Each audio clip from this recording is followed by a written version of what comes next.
Good morning student.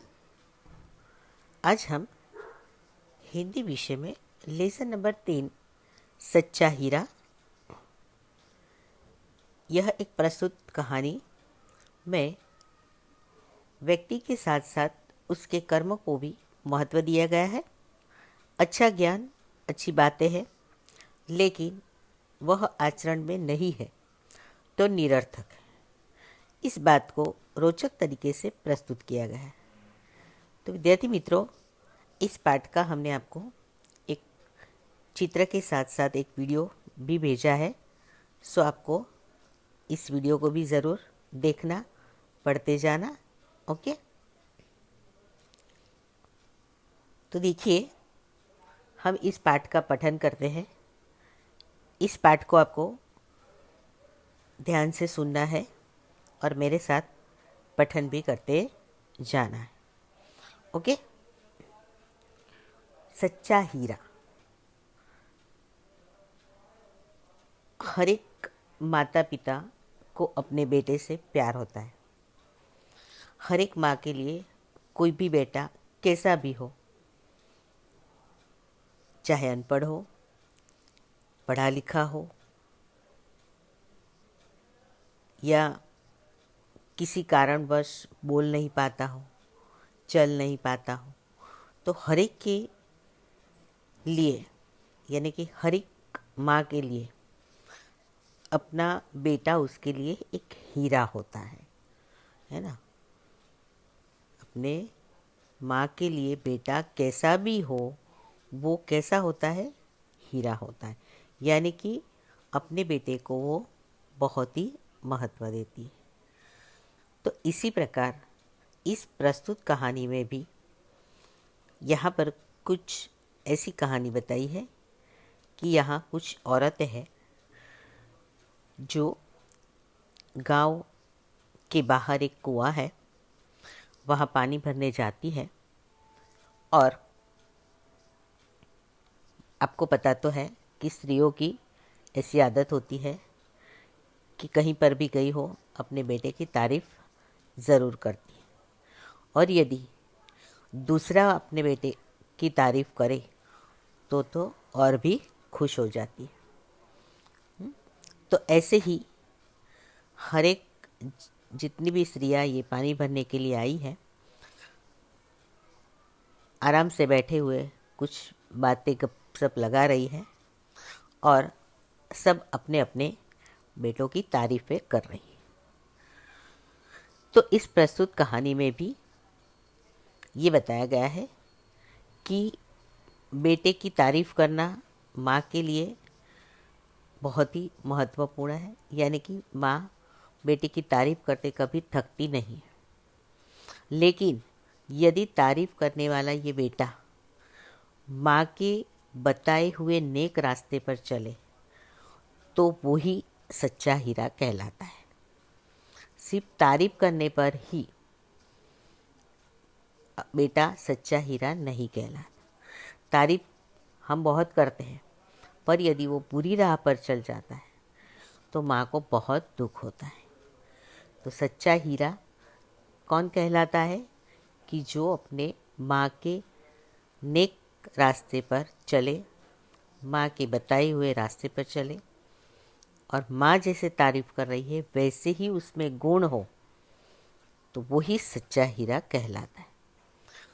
तो बच्चों देखिए, हम इस पाठ का पठन करते हैं। सूर्य अस्त हो रहा था। पक्षी चहचहाते हुए अपने अपने नीड यानी घोंसला की और यानी तरफ जा रहे थे। गांव की कुछ स्त्रियां पानी लेने के लिए घड़े लेकर कुएं की ओर चल पड़ी। पानी भरकर कुछ स्त्रियां तो अपने घरों को लौट गई, परंतु उनमें से 4 कुएं की पक्की जगह पर, यानी कि जगह, यहाँ पर स्पेलिंग मिस्टेक है, जगह है, पर बैठकर आपस में इधर उधर की बातें करने लगी।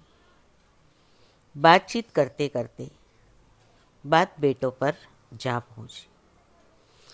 उनमें से एक की उम्र सबसे बड़ी लग रही थी। वह कहने लगी, भगवान सबको मेरे जैसा बेटा दे। मेरा बेटा लाखों में एक है। उसका कंठ कंठ यानी गला बहुत मधुर है। वह बहुत अच्छा गाता है। उसके गीत को सुनकर कोयल और मैना भी चुप हो जाती है।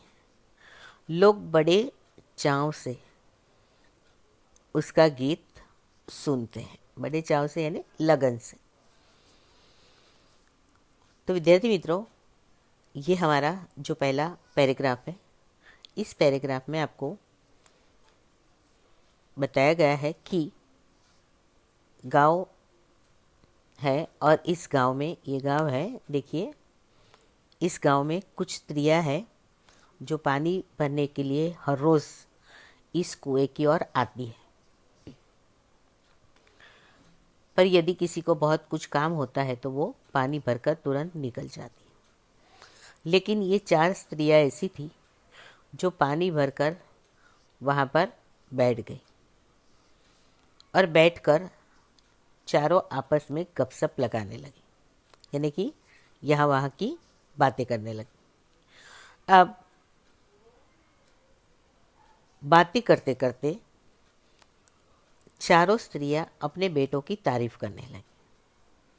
बातें करते करते चारों स्त्रियां अपने अपने बेटे की तारीफ करने लग गई। एक औरत थी जिसकी उम्र थोड़ी बहुत बड़ी लग रही थी, आयु। वह कहने लगी कि भगवान सबको मेरे जैसा बेटा दे। कह रहे कि इसका बेटा जो है वह बहुत ही सुंदर मधुर गीत गाता है।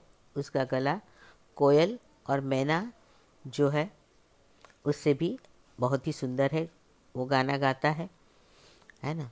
तो कोयल और मैना जो गाती है तो मानो इसका गाना सुनकर वो भी क्या हो जाती है, चुप हो जाती है और बड़ी लगन के साथ बहुत ही लोग इसकी गीत सुनते रहते हैं। तो इस प्रकार की स्त्रियों में से एक स्त्री ने अपने बेटे की तारीफ क्या की कि भगवान सबको मेरे जैसा बेटा दे। मेरा बेटा लाखों में एक है। मैंने अभी आपको बताया कि माँ के लिए अपना बेटा ही सबसे लाखों में एक नज़र आता है, इसलिए वो तारीफ करती है। तो उसने तारीफ क्या की, उसका कंठ यानी गला, उसका गला कैसा है, आवाज़ कैसी है उसकी, मधुर है। तो मधुर है ऐसा क्यों कहा, क्योंकि वह बहुत सुंदर गीत गुनगुनाता रहता है। अब उसके गीत सुनकर कौन चुप हो जाता है, कोयल और मैना। और लोग क्या करते हैं, किस प्रकार उसका गीत सुनते हैं, बड़े चाव से, है ना। तो देखिए अब हम आगे आते हैं। उसकी बात सुनकर दूसरी स्त्री का मन हुआ कि वह भी अपने बेटे की प्रशंसा करे। प्रशंसा करना यानी तारीफ करना। पहली स्त्री ने अपने बेटे के बारे में क्या कहा, मेरा बेटा इतना सुंदर गाता है कि कोयल और मैना भी चुप हो जाते हैं। लोग बड़े चाव से यानी बहुत ही खुश होकर लगन के साथ उसका गीत सुनते हैं। तो अब आपको ये बताया है कि एक औरत जब किसी की तारीफ करती है तो दूसरी को ऐसे लगता है कि मैं क्यों ना मेरे बेटे की तारीफ करूं, प्रशंसा करूं। तो पहली औरत की बात सुनकर दूसरी ने भी यही कहा। पहली स्त्री, देखो मैं पहले पठन कर रही हूँ पैराग्राफ का, बाद में समझाती हूँ। उसकी बात सुनकर दूसरी स्त्री का मन हुआ कि वह भी अपने बेटे की प्रशंसा करे। उसने पहली स्त्री से कहा, मेरे बेटे की बराबरी कोई नहीं कर सकता। वह बहुत ही शक्तिशाली और बहादुर है। वह बड़े बड़े बहादुरों को भी पछाड़ देता है, यानी हरा देता है। वह आधुनिक युग का भीम है। यह सब सुनकर तीसरी औरत भला कैसे चुप रहती है।